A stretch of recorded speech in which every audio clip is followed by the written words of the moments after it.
Do you, as leader of the party, support what she says about the President of the United States? And do you agree that his visit should be cancelled? Yes and yes, and actually I've said so before.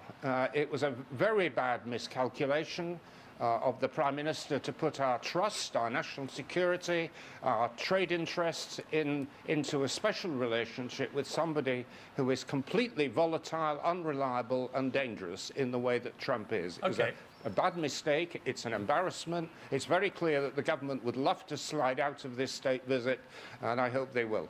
But you're aware, of course, this country has already given state visits to Vladimir Putin, to the King of Saudi Arabia, to the President of China. Are you really saying that those people, when it comes to their human rights records, for example, are more suitable people for state visits in this country than the President of the United States of America, our greatest ally? Really?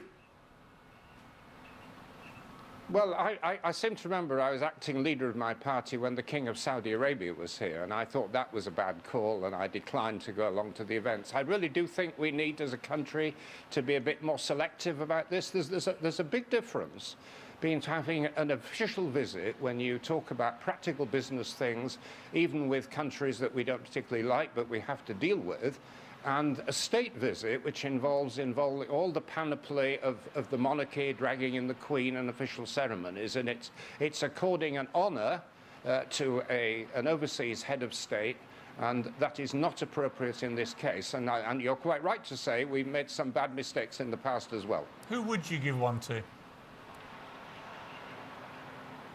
Well, there are many democratic countries. I mean, interestingly, in Africa, where the whole quality of governance has risen, we've got large numbers of democratic countries, many former Commonwealth countries. Many of our friends in Europe are all now governed by governments that are legitimate, which acknowledge human rights, and which are friendly to this country. So there's plenty of scope for good state visits without having this particular one. I'm baffled, though, because I thought America was a democratic country that's committed to human rights. It would tick all the boxes you've just cited as your criteria.